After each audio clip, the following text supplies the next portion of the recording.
Amin. Haleluya. Coba lihat kiri kanan, lu kasih salam dulu dong kiri kanan. Haleluya. Amin. Terima kasih Pak Gembala sudah diberikan kesempatan lagi untuk dapat membagikan firman Tuhan di tempat ini. Apa kabar Bapak Ibu? Ini online gak sih Bodi? Oh enggak online, oke. Kirain online. Mau nyapa yang ada di online, kalau ternyata nggak ada online sih.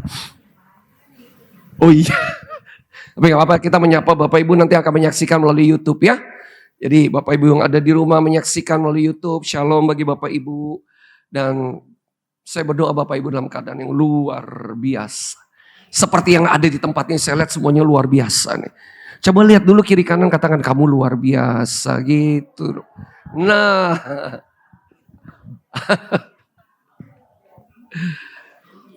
Amin. Kita ada pada hari-hari di mana kita akan masuki HUT kemerdekaan RI yang ke-81. Wah, saya udah ngeliat tuh di TikToknya. TikToknya Mon Herman tuh suka lewat-lewat di TikToknya saya. Ada yang lomba joget-joget, ya kan? Udah masuk ke TikTok. Saya kayaknya kenal ini. Kenal ini saya yang di depan, ceweknya siapa, belakangnya siapa. Saya kenal kayaknya. Kayaknya bakal, tapi saya mau kasih masukan ya. Kalau mau udah rekam video, take gitu melalui handphone, tolong ini goyangannya tuh disamakan. Jangan satu ke kanan nih, belakangnya ke kiri, repot. Kan mau menang, siapa yang mau menang perlombaannya? Ayo angkat tangan. Nah tuh, semuanya mau menang. Jadi irama jogetnya juga seirama gitu loh sama lagu. Jangan satu gini, yang belakang lagi bingung-bingung. Jangan bingung, ini perlombaan. Ini Pak Gembala udah sediain hadiah loh. Kalau jogetnya kacau balau, nggak ada arahnya kemana-mana kan. Jadi yang jogetnya yang bener, yang luwes, ya kan nyanyinya dihafalin gitu lagu-lagunya. Jadi bisa menang. Kayaknya bakal menang sih ini Pak. Ini kok saya kasih pengharapan ya mereka. Belum tentu juga menang Pak Gembala nanti yang jadi itunya. Baik, kita akan berbicara tentang merdeka dan menang di dalam Kristus. Merdeka dan menang di dalam Kristus. Kalau kita melihat sekarang kita lagi masuki masa kemerdekaan yang ke-81 tahun nanti hari Senin. Itu ya, ini kemerdekaan yang dirayakan oleh Negara Kesatuan Republik Indonesia. Dan bukan satu kebetulan kalau kita menjadi bagian dari warga negara Indonesia, dilahirkan di Indonesia, memiliki orang tua Indonesia, dibesarkan dan bersekolah di Indonesia, atau mungkin nanti ada yang bersekolah ke luar negeri, anak-anaknya atau Bapak Ibu pernah bersekolah ke luar negeri, tapi kan kembali lagi ke Indonesia. Karena apa? Karena Bapak Ibu menyadari bahwa di dalam keberadaan Ibu, Bapak Ibu mengalir darah Indonesia. Amin. Saya dari Sulawesi, Kepulauan. Bapak Gembala dari Sumatera. Siapa di sini? Dari Ambon ada? Nah, dari Ambon ada. Dari mana lagi? NTT ada? Wih, NTT ada. Seorang dari NTT sebelah kanan. Ada dong NTT ya kan? Dari Sumatera ada, Sulawesi, Ambon ada. Dari Kalimantan ada? Ada. Ini lengkap nih setiap pulau nih. Sumatera ada, Sulawesi ada. Kalau dari Pulau Jawa ada dong. Orang Jawa sih ada juga. Ini lengkap nih. Papua ada? Papua, siapa Papua? Gak ada Papua di sini. Pace ini jangan ngaku-ngaku orang Papua Pace. Saya boleh. Siapa lagi? Orang Maluku ada. Oh, ini lengkap nih. Dari Bali ada? Orang Bali asing nggak ada. Tapi gini, kita semua, saya percaya yang ada di tempat ini adalah orang-orang yang dibesarkan di Indonesia. Amin. Dan kerinduan kita Indonesia menjadi negara yang semakin baik. Bahkan kalau setiap minggu kita dengar Bapak Gembala sini berdoa bagi Indonesia. Bertumbuhan ekonomi yang ada di Indonesia. Kita mengutip apa yang dikatakan oleh Menteri Keuangannya kita. Untuk kita melihat Indonesia menjadi lebih baik. Bapak Ibu di negara-negara lain itu perekonomiannya nggak semakin baik. Indonesia juga ada isu-isu katanya perekonomian tidak semakin baik. Tapi kita melihat bahwa penyertaan Tuhan sempurna atas bangsa kita. Sehingga kita tidak hanya mengalami kemerdekaan, tapi kita juga sebagai warga negara yang mengalami kebebasan beragama, kebebasan beribadah. Hari ini Bapak Ibu dapat beribadah di tempat ini tanpa ada halangan, tanpa ada pertentangan, tanpa ada orang yang merubuhkan tempat ibadah kita. Itu satu kasih karunia loh. Di tempat-tempat lain belum tentu. Ada baru-baru ini ada tuh USU ya katanya tempat beribadah mereka ditutup. Baru-baru ini 2, 3, 4 hari yang lalu. Ditutup katanya tempat beribadah mereka. Kenapa? Masih terjadi penutupan tempat ibadah di mana-mana. Tapi kalau Bapak Ibu dapat beribadah di Mount Hermon hari ini, itu sebagai satu kebebasan beragama di mana negara memfasilitasi semua penganut agamanya untuk dapat beribadah dengan merdeka. Haleluya. Amin. Tapi saya tidak berbicara tentang kemerdekaan bangsa ini. Kita akan ke situ nanti. Tapi saya lagi berbicara tentang merdeka dan menang di dalam Kristus. Haleluya. Itu ada ayatnya di situ. Kalau dari saya sebelah kanan. Bapak Ibu bisa lihat? Ayo baca sama-sama dengan saya. Ayatnya dulu disebutkan baru nanti ayat di atasnya. 1, 2, 3. Yohanes 8 ayat 36. Jadi apabila anak itu memerdekakan kamu pun benar-benar merdeka. Coba katakan merdeka. Merdeka. Merdeka. Tuhan Yesus berkata gini. Waktu Tuhan Yesus datang dalam kehidupan kita tuh katanya benar-benar merdeka. Benar-benar merdeka artinya kehidupanmu bukan hanya secara fisik tapi roh, jiwa dan tubuhmu mengalami penebusan di dalam Kristus. Dia yang mati bagimu, menanggung segala dosa, pelanggaran, pemberontakan dan kesalahanmu dalam tubuhnya yang dihancurkan dalam kematiannya di atas kayu salib. Bahkan setiap hari Minggu kita rayakan dengan kita mengambil perjamuan kudus bersama di tempat ini. Dia telah menanggungnya dan di atas kayu salib Tuhan Yesus berkata sudah selesai. Penghukuman itu sudah ditanggung. Dia mati agar dia memerdekakan setiap kita untuk kita dapat beribadah kepada dia. Jadi hari ini kalau Bapak Ibu datang, makanya tadi saya selalu kalau dalam ibadah saya bilang jangan datang karena rutinitas ibadah. Engkau datang karena engkau memiliki kemerdekaan di dalam Kristus untuk menyembah dan memuji dia. Ibadahmu bukan ibadah rutinitas. Ibadahmu bukan karena engkau disuruh orang ke tempat ini. Ibadahmu engkau datang ke tempat ini bukan karena yang lain. Tapi karena Kristus datang dalam kehidupanmu. Dan Kristus menebus keberadaanmu. Itu kemerdekaan yang sejati Bapak Ibu. Engkau tidak bisa membayarnya. Engkau tidak bisa memintanya. Enggak bisa. Itu cuma karena engkau dipilih. Karena Tuhan Yesus berkata gini. Yohanes 14. Bukan kamu yang pilih saya. Kata Tuhan Yesus. Saya yang pilih kamu. Enggak. Kemerdekaan kau miliki bukan karena, engkau yang milih saya. Itu agama. Kalau manusia memilih siapa yang dia mau percaya itu namanya agama. Tapi kalau dalam kekristenan, Kristus Sang Firman datang ke tengah-tengah dunia. Buat apa? Buat menyelamatkan kita. Buat memerdekakan kita. Melepaskan kita dari segala kutuk, sakit, penyakit, kelemahan, kemiskinan, kekurangan kita. Dan menanggung segala dosa penghukuman itu di atas kayu salib. Dia mati untuk apa? Dia mati untuk memberikan kita kehidupan yang kekal. Dia mati untuk memberikan pada kita kehidupan yang berkelimpahan. Merdeka! Tuh kan masih ragu-ragu merdekanya. Merdeka!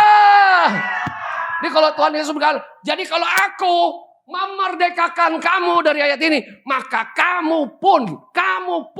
Coba lihat kiri kanan ada yang kenal namanya siapa? Pak Ferdi. Kamu pun benar-benar merdeka. Coba lihat, sebutin namanya. Yang kiri kanan. Kalau Kristus datang dalam hidupmu, maka kamu pun benar-benar merdeka.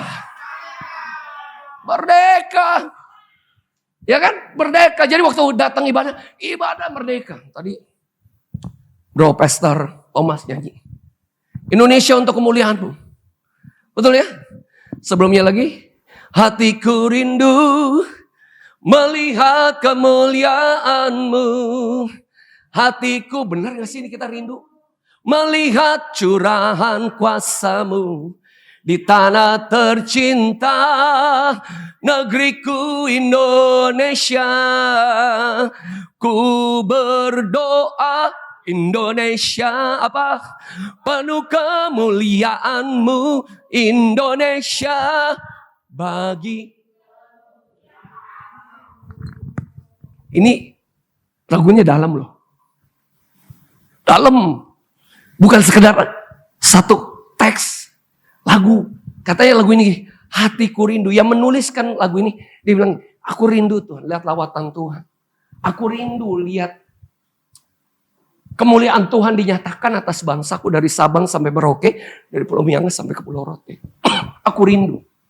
Bahkan penulisnya bisa aja dalam lagu itu, dalam di setiap liriknya dia dibilang begini, pakai aku Tuhan. Untuk aku menjadi perpanjangan tangan dari kemuliaan-Mu. Dimanapun aku berada. Pakai aku Tuhan. Untuk mempersiapkan jalan. Agar lawatan-Mu, kuasa-Mu, kasih-Mu, kelepasan-Mu, kesembuhan-Mu, pemulihan-Mu. Dinyatakan sewaktu aku hidup. Bapak Ibu, saya kelahiran tahun 73. Siapa yang kelahiran tahun 70-an di sini? Oh, yang lain tahun berapa? 60-an ada?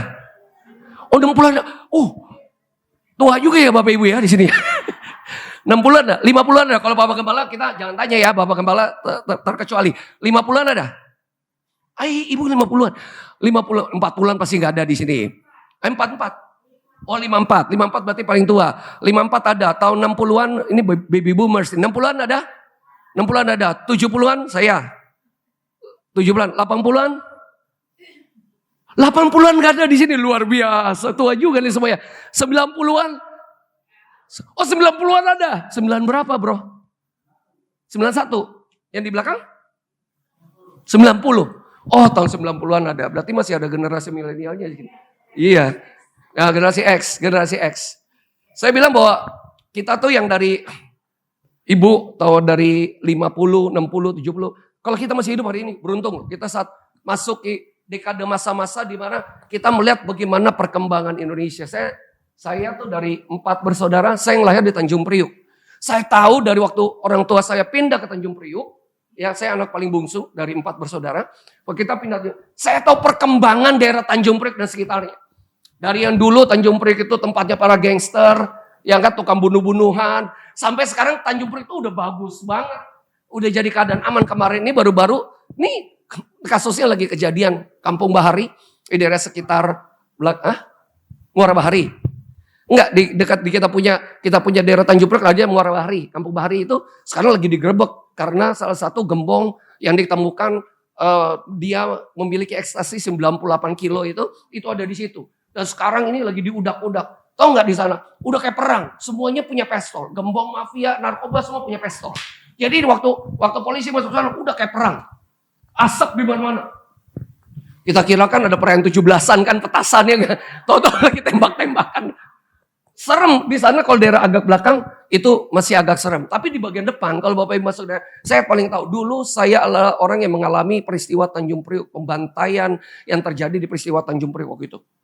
Saya ada di situ karena Polres Jakarta Utara sama rumah saya itu dekat. Jadi itu tembakannya polisi sama orang-orang sipil itu kedengaran banget. Saya SD waktu itu. Saya tahu. Jadi saya melihat perkembangan Jakarta Utara. Saya nggak tahu Bapak Ibu dibesarkan mana, Jakarta Timur, Jakarta Utara, Jakarta Barat, Jakarta Selatan, Jakarta Pusat, saya nggak tahu di mana. Tapi gini, dimanapun kita ditempatkan, kita ada di sana, dibesarkan di sana, Bapak Ibu tidak hanya menjalani satu kehidupan. Oh iya, saya dibesarkan di Jakarta Pusat nih, Cempaka Putih. Ya udah Cempaka Putih udah bagus enggak?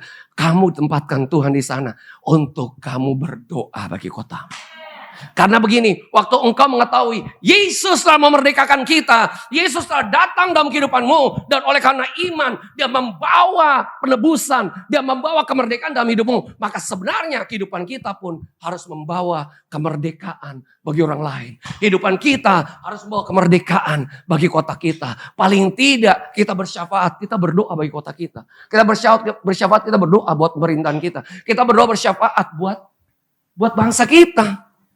Paling tidak kita berdoa. Tujuan apa? Kita nggak bisa kasih kontribusi lebih ya. Ini baru-baru ini kita masuk kasih bantuan ke Pulau Seribu. Karena Pulau Seribu ternyata masuk ke area 5 wilayah Jakarta. Dan Pulau Seribu itu termasuk dalam pemerintahan kota DKI Jakarta. Kita masuk ke sana. Kita bawa bantuan ke sana. Kira-kira 400 bantuan sembako ke satu pulau di sana. Pas masuk ke sana kita ngelihat bahwa ini anehnya ya. Pulau-pulaunya banyak. Tapi di pulau di mana kita pergi, ya, yang paling padat penduduknya, itu tidak ada satupun gereja. Satu, nggak ada gereja. Kedua, tidak ada pos doa. Nggak ada. persekutuan doa, nggak ada. Saya bingung, karena gini loh Pak Gembala, di beberapa pulau-pulau itu, yang ownernya pulau-pulau itu orang Kristen, bahkan ada pendeta yang punya pulau. Pulau itu dibuat bagus, beberapa pulau ya dibuat bagus banget. Pasti tanya, oh itu kan yang punya ini, yang punya itu orang-orang kayanya Jakarta, mereka bully pulau di sana, mereka bikin bagus di sana, tapi nggak ada satupun tempat-tempat itu yang dipakai untuk menara doa, rumah doa, gereja, nggak ada loh. Penjangkauan mati di Pulau Seribu. Kasihan saya ngeliatnya. Tapi orang yang banyak duit, orang Kristen banyak duit, pendeta banyak duit, malah beli pulau di sana. Pas beli pulau di sana, tapi tidak melakukan sesuatu apapun di sana. Mirisnya. Saya berharap gini, waktu Bapak Ibu dijadikan orang berhasil oleh Tuhan, dan engkau benar-benar tahu bahwa kehidupanmu dimerdekakan oleh Tuhan, engkau diberkati oleh Tuhan, kehidupanmu juga jadi berkat bagi banyak orang. Engkau membawa pengenalan akan Kristus bagi banyak orang. Engkau membawa pengertian, pemahaman bahwa aku bukan hanya hidup bagi diriku sendiri, tapi hidupku juga untuk bisa membawa pengenalan akan Yesus kepada banyak orang. Amin.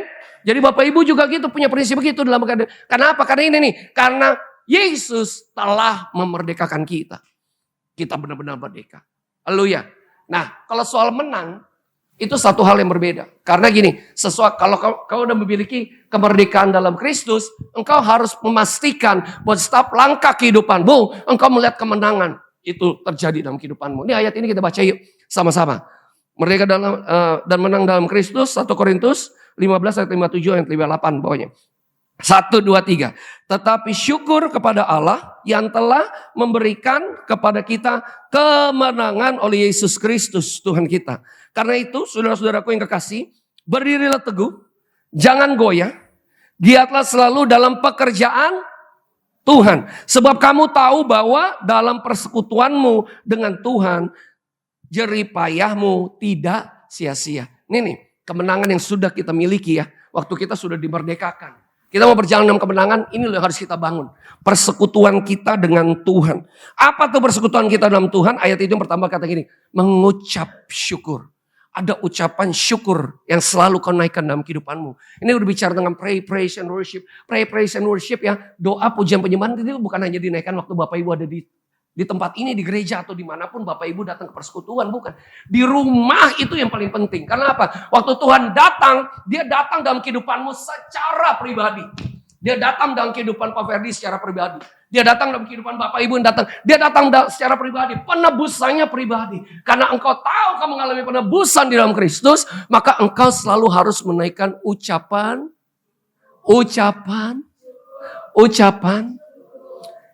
syukur. Supaya apa? Di bawahnya dikatakan ini.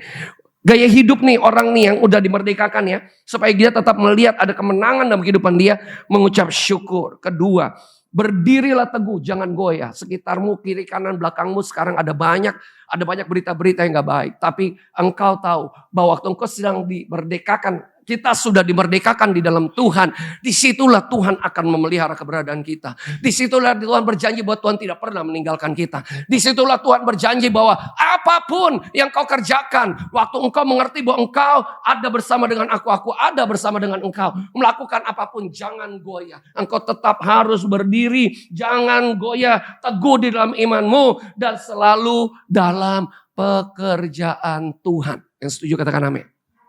Memelihara ini gak gampang. Mungkin kita berpikir gini, pekerjaan Tuhan, oh berarti harus melayani dong di gereja. Enggak juga. Melayani gereja, oke, ini pekerjaan Tuhan. Seperti saya full time ministry. Saya ada masuk dalam pelayanan. Ini pekerjaan Tuhan. Tapi pekerjaan Tuhan itu adalah segala aspek kehidupan kita yang kita lakukan setiap hari. Dimulai dari kehidupan kita pribadi, di rumah kita, waktu kita punya istri, punya suami, punya anak, punya cucu. Itu adalah pekerjaan Tuhan. Pelayanan kita kepada keluarga kita. Bagaimana kita memperhatikan mereka. Jangan kita hebat di gereja tapi di rumah berantakan. Ini terus terang aja, ini banyak nih sekarang kejadian. Hamba Tuhan hebat sepertinya di atas mimbar. Tapi rumahnya berantakan. Perselingkuhan di mana-mana. Kita tuh buka-bukaan aja sama realita gereja sekarang. Ya kan? Jadi maksudnya gini, engkau melayani sepenuhnya. Seperti engkau melakukannya untuk Tuhan. Itu dimulai dari dirimu, keluargamu. Dan baru waktu engkau melihat bahwa keluargamu, kamu ada satu persekutuan, ada satu pekerjaan Tuhan yang kau lakukan di tengah-tengah keluargamu. Kasih itu terlihat. Bagaimana engkau satu dengan yang lain dalam keluargamu saling bisa menghargai. Dan engkau dapat menjadi teladan bagi anak-anakmu. Berdoa bagi keluargamu. Dan di situ waktu engkau keluar dari rumah, hidupmu memancarkan kemerdekaan, kemenangan yang sudah pertama kali kau alami di rumah. It all start from your family. Harus dimulai dari keluarga, hidupmu dan keluargamu. Dikata gini, mengucap syukur karena memberikan kemenangan kepada kita. Berdirilah teguh, jangan goyah. Engkau harus berdiri bagi keluargamu, berdiri bagi segala hal yang kau kerjakan. Kalau kau memiliki usaha, pekerjaan, engkau memiliki dagang atau apa, berdirilah teguh dan percaya nih Tuhan, daganganku ini kan berasal daripadamu, engkau yang memberikannya bagiku. Bahwa kau ada bisnis, apa jual rumah atau apa, engkau percaya bahwa Tuhan, engkau mempercayakan. Banyak orang datang pengen jual rumahnya, kasih informasi ke saya, tapi saya percaya Tuhan yang memberikan channel ini, Tuhan yang memberikan koneksi ini kepadaku. Maka aku juga percaya, waktu Tuhan mempercayakan ini kepadaku, Tuhan akan membuat aku berhasil di dalam apa yang kulakukan. Segala aspek kehidupan kita adalah wujud pekerjaan kita di dalam ladangnya Tuhan. Haleluya, mengucap syukur, berdiri teguh, jangan goyah, giatlah selalu dalam pekerjaan Tuhan. Mengucap syukur senantiasa. Amin. Jadi kalau datang ibadah di Mount Hermon, mukanya jangan kayak muka. Dijawab sendiri, mukanya. Kalau kayak tadi tuh, siapa Om Pastor Thomas lagi pimpin pujian penyembahan. Dianya semangat juga dong kitanya. Semangat tapi kita gimana gitu. Artinya gini, kita tahu mengucap syukur. Karena pribadi kita secara pribadi sudah terlebih dahulu membangun kehidupan ucapan syukur kita di rumah. Haleluya. Amin. Karena Tuhan datang secara pribadi loh kepada Bapak Ibu. Tuhan datang dalam kehidupanmu karena Tuhan memilih Bapak Ibu. Kalau kita hamba Tuhan, kalau kita anak-anak Tuhan adalah orang-orang yang dipakai Tuhan untuk membawa pengenalan akan Tuhan atas kehidupan Bapak Ibu. Tapi sebenarnya keberadaan kita dipakai karena Tuhan sudah terlebih dahulu memilih Bapak Ibu. Semua. Engkau orang pilihan. Bukan kamu yang pilih aku, kata Tuhan Yesus. Aku yang pilih kamu. Jadi Tuhan tahu nama Bapak Ibu satu-satu. Saya gak kenal nih nama Bapak Ibu satu-satu. Saya gak kenal. Tuhan tahu. He knows exactly your name. Iya, dia tahu kehidupanmu. Jadi tidak ada yang disembunyikan di hadapan Tuhan. Naikkan itu. Kemenanganmu dimulai waktu engkau tahu membangun kehidupan ucapan syukur, berdiri teguh, jangan goyah di dalam imanmu, dan giatlah bekerja di ladangnya Tuhan. Sebab apa? Persekutuanmu dengan Tuhan dan jeripayamu tidak sia-sia. Itu dia. Tidak sia-sia. Slide selanjutnya Ibu. Ini dia. Selanjutnya. 1 Yohanes 5, 4-5. 1, 2, 3. Sebab semua yang lahir dari Allah mengalahkan dunia. Dan inilah kemenangan yang mengalahkan dunia. Apa? Iman kita. Siapakah yang mengalahkan dunia selain daripada dia yang percaya bahwa Yesus adalah anak Allah? Kita percaya semua kepada Kristus. Yang percaya kepada Kristus katakan dengan kuat, amin. Kurang kuat, amin. Lebih kuat lagi, amin. Kepercayaanmu dalam Kristus, iman yang bekerja dalam kehidupanmu lah yang bisa membuat engkau melihat kemenangan demi kemenangan dalam perjalanan kehidupan. Pak, saya ada masalah finansial. Pak, saya ada masalah sakit. Pak, saya ada masalah ini. Dikatakan gini, engkau mengalahkan dunia bukan karena upaya manusia, tapi karena engkau memiliki iman di dalam Kristus. Penolongmu yang sejati adalah Kristus. Dia telah menyelesaikan di atas kayu salib bagi kita semua. Sakit, penyakit, kelemahan, kemiskinan, kekurangan kita sudah ditanggung di atas kayu salib. Dia menanggung kematian kita di kayu salib. Dia berkata, sudah selesai, apapun yang kau minta di dalam namaku, maka engkau akan mendapatkannya. Iman itu membawa kita masuk lebih lagi di luar keterbatasan kita sebagai manusia. Kalau melihat diri kita sendiri, gak akan mampu kita. Melihat situasi kondisi yang terjadi sekarang ini, gak akan mampu kita.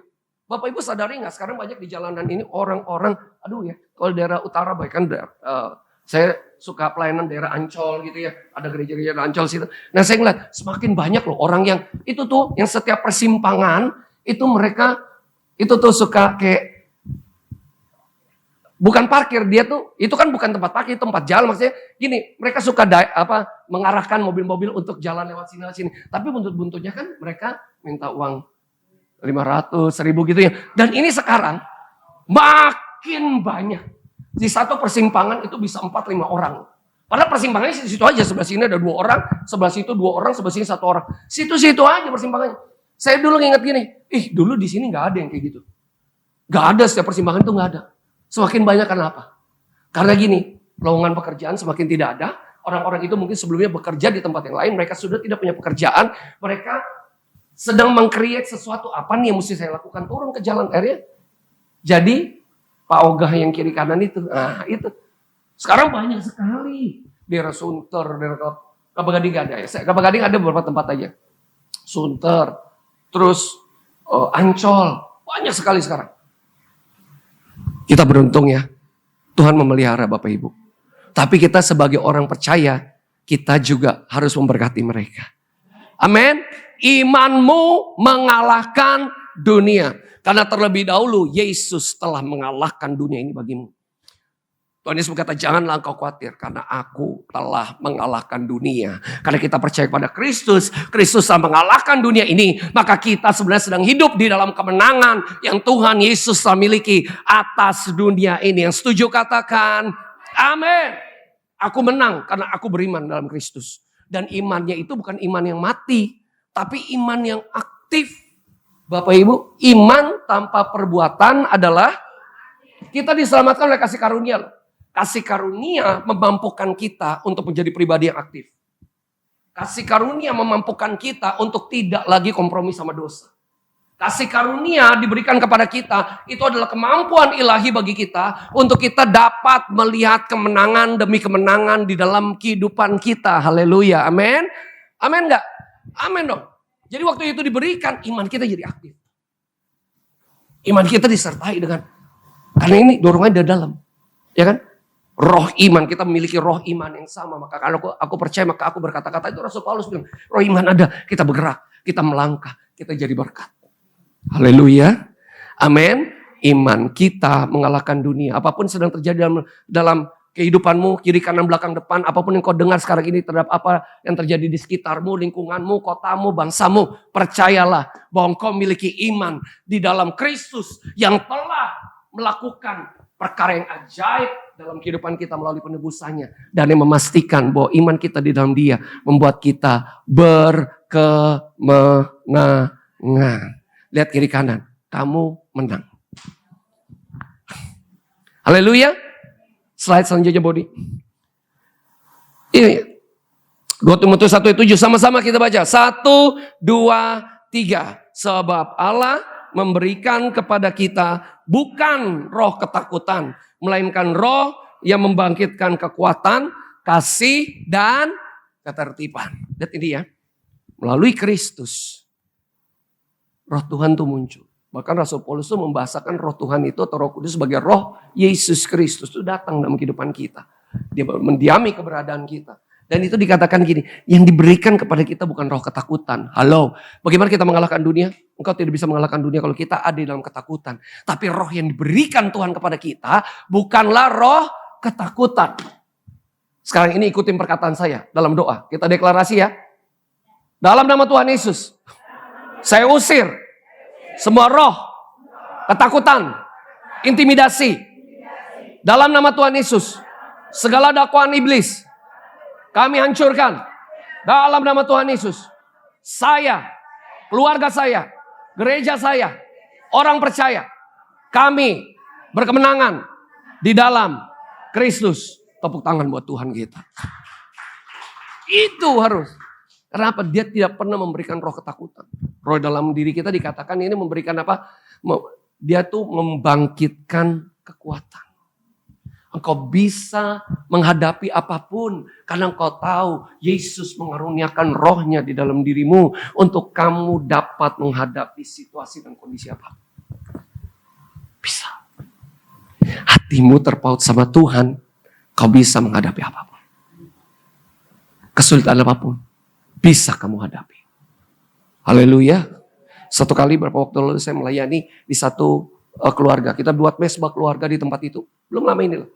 Buat mesbah keluarga. Istrinya, anaknya, semua udah terima Tuhan Yesus. Tapi kepala keluarganya belum. Dan kalau kita masuk ke rumahnya, di situ ada orang Buddha itu kan ada mesbah penyembahannya. Pas masuk ke pintu. Masuk aja. Tapi sebelum masuk ke rumah itu, kita melakukan doa peperangan rohani dulu. Kita masuk situ, kita buat mesbah. Suaminya tidak keberatan kalau kita buat mesbah doa di rumahnya. Kita memuji menyembah Tuhan di sana. Satu kali dalam tuntunan Tuhan, kita dituntun Tuhan untuk ini. Ini anaknya bermasalah oleh karena ada hal-hal yang dahulu dilakukan oleh orang tuanya dan kakek neneknya yang perlu dibereskan. Saya panggil bapaknya di atas. Mau loh bapaknya. Bapaknya ternyata senang kalau ada mesbah doa pujian penyembahan di rumahnya. Karena dia senang ngedengar kita tuh nyanyi pujian penyembahan di rumahnya. Simple, kita cuma beberapa orang, kita bawa gitar aja. Kita nyanyi pujian penyembahan rumahnya. Terus habis itu gini, Pak, saya tuntun Tuhan untuk berdoa bagi Bapak dan bagi istri Bapak dan anak. Boleh? Boleh. Saya suruh mereka. Jadi anaknya bermasalah itu di tengah, bapaknya di depannya dia, lagi peluk dia, mamanya di belakangnya, jadi mereka saling pelukan gitu. Habis itu kami perkatakan pemulihan atas keluarganya. Itu yang pertama. Kedua, tiba-tiba gimana dalam doa yang sangat, dalam atmosfer doa yang kuat, saya tuntun bapaknya untuk terima Tuhan Yesus pada detik itu juga. Dan itu dia tidak lancar keluar dari mulut. Saya membuka hatiku bagi Tuhan. Ampuni dosa dan pelanggaranku Tuhan. Yang selama ini dilakukan oleh aku dan keturunan-keturunanku sebelumnya. Yang akhirnya mendatangkan hal yang tidak baik terhadap anak kami. Aku buka hatiku untuk Engkau. Jadilah Raja, jadilah Tuhan dalam hati, jiwa, kekuatan, akal budiku. Dan aku pengen menerima kasih karuniamu, keselamatan yang berasal daripadamu. Untuk aku menjadi warga kerajaan sorga dalam nama Tuhan Yesus. Pada waktu amin, dia bingung kok dia bisa doa kayak begitu. Tapi dia udah mengucapkan. Ini kita lagi tunggu waktu-waktu di mana kita mau baptis dia. Bapak Ibu, nih ya. Roh yang ada dalam kita tidak pernah memberikan ketakutan. Kalau engkau dituntun Tuhan untuk membawa jiwa-jiwa datang kepada Kristus, bukan hanya Bapak Gembala loh tugasnya, tapi Bapak Ibu, engkau tidak dikaruniakan roh ketakutan. Waktu engkau ada kesempatan, engkau masuk, engkau berdoa, dan engkau menuntun orang itu membawa pengenalan akan Kristus. Kita sudah dimerdekakan, kita diberikan jaminan kemenangan oleh Kristus untuk kita juga memerdekakan orang lain. Yang setuju katakan. Engkau tidak pernah diberikan roh ketakutan melalui roh yang membangkitkan kekuatan, kasih dan ketertiban. Ketertiban di sini artinya hidupmu selaras. Ketertiban di sini dalam bahasa Inggrisnya self control, ada kendali diri. Engkau tahu bahwa Roh Kudus ada di dalammu dan Roh Kudus akan memampukan engkau untuk hidup seturut dengan kehendaknya. Kalau dulu kita gampang kompromi sama dosa, sekarang karena kita tahu Roh Kudus ada dalam diri kita tidak kompromi lagi untuk melakukan kesalahan dan jatuh kepada lubang yang sama. Yang amin cuma 2 orang loh. 3 orang cuma amin. 4 orang cuman. Bapak Ibu, kalau ingin melihat kemenangan, kekuatan yang sejati itu berasal dari Roh Kudus. Roh Kudus ada di dalam dirimu karena engkau adalah tubuhnya, engkau adalah baitnya. Tuhan Yesus memberikan rohnya dalam dirimu untuk memampukan engkau. Apa sih yang dicetak Roh Kudus? Namanya juga udah Roh Kudus. Roh Kudus pasti akan mencetak kekudusan di dalam kehidupanmu.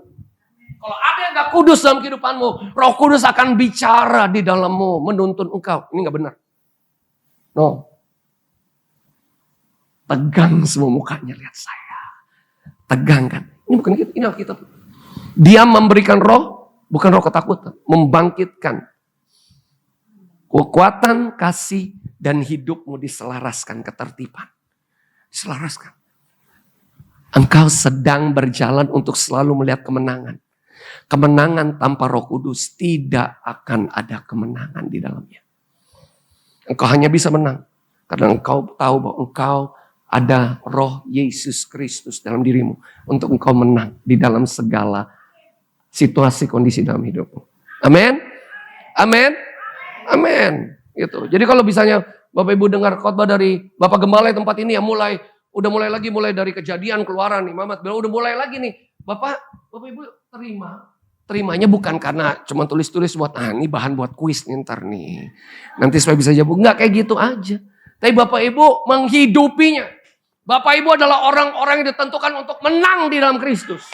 Engkau bukan orang-orang yang kalah. Oleh karena iman engkau telah mengalahkan dunia ini. Oleh karena iman engkau memiliki Roh Kudus yang akan menuntun engkau untuk dapat berjalan di dalam kekuatan, kuasa, kasih, dan ketertiban.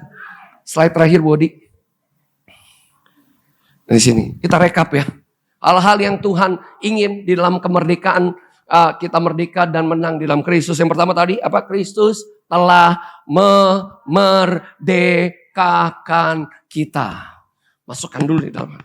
Udah, bukan karena kuat dan gagah saya, itu karena penebusan Kristus. Dia udah mati bagi kita. Dia mati, dia berkata sudah selesai. Hari ketiga dia bangkit. Kemenangan sudah diberikan kepada kita. Waktu kemenangan sudah diberikan, apa yang kita lakukan waktu kita sudah menerima kemerdekaan di dalam Kristus? Kita harus berjalan di dalam karya penebusan itu setiap hari dalam kehidupan kita. Amin. Selalu membangun persekutuan kita dengan Tuhan. Mengucap syukur, berdiri teguh, jangan goyah dalam imanmu, giatlah selalu dalam pekerjaan Tuhan. Amin. Kalau Bapak Ibu melayani Tuhan, melayani dalam keluargamu, dimanapun engkau berada, engkau sedang membangun terus persekutuanmu dengan Tuhan. Dan apa persekutuanmu yang kau lakukan dengan Tuhan tidak pernah sia-sia. Tuhan pasti akan berikan upah. Pasti. Tuhan pasti akan berikan upah kepadamu. Haleluya. Yang ketiga, iman kita di dalam Kristus mengalahkan dunia. Karena Kristus terlebih dahulu telah mengalahkan dunia. Karena dia telah mengalahkan dunia dan kita tinggal di dalam dia. Maka sebenarnya iman kita dalam Kristus yang membuat kita berkemenangan dan mengalahkan dunia ini. Haleluya. Amin. Amin. Wih, semua lagi pelototin itu ya. TV ya. Ini apa nih tulisannya nih? Oh, kecil-kecil gitu ya. Keempat, memberi diri untuk dipimpin oleh Roh Kudus untuk menjadi saksi Kristus. Roh Kudus pasti memanifestasikan Kristus dalam kehidupan kita. Jadi di waktu-waktu kemerdekaan ini, ya kita lagi merayakan kemerdekaan Indonesia dan kita sedang melihat bahwa sebenarnya Indonesia sedang berada di dalam bagaimana Indonesia sedang mengisi kemerdekaan itu untuk mensejahterakan rakyatnya. Tapi kalau misalnya kita melihat ya, melalui kemerdekaan yang ada, pemerintah akhirnya memberikan keleluasaan kepada setiap mereka yang mau percaya kepada agamanya masing-masing untuk mereka dapat beribadah. Kita memiliki kemerdekaan dalam beribadah. Tempat ini kita datang beribadah. Itu semua jaminan dari pemerintah. Nggak ada yang bisa tutup Mount Hermon Church di sini. Mount Hermon Church terdaftar. Dan kita ada di sini untuk beribadah, nggak ada yang bisa tutup. Kalau tempat-tempat lain saya nggak tahu. Tapi di sini nggak ada yang bisa tutup. Kita diberikan kemerdekaan itu untuk beribadah. Artinya waktu kita sudah dimerdekakan dalam Kristus, kita merdeka dalam memuji menyembah Dia, bersekutu dengan Dia. Dan waktu kita bersekutu dengan Dia, kita memberikan diri kita untuk dipimpin Roh Kudus supaya hidup kita selaras dengan kehendak Tuhan. Hidup kita berjalan dalam kebenaran Tuhan. Hidup kita berjalan dan menang di dalam segala aspek kehidupan kita. Haleluya. Amin. Roma 8 ayat 37. Itu kata yang paling bawah. Kita deklarasikan secara kuat ya. Sama-sama. 1, 2, 3. Kita lebih dari pemenang karena Dia yang telah mengasihi kita. Jadilah umat yang merdeka dalam Tuhan. Dan jadilah pemenang-pemenang kehidupan. Karena engkau sudah ditentukan untuk menjadi pribadi yang merdeka dan menang di dalam Kristus. Yuk kita bangkit berdiri.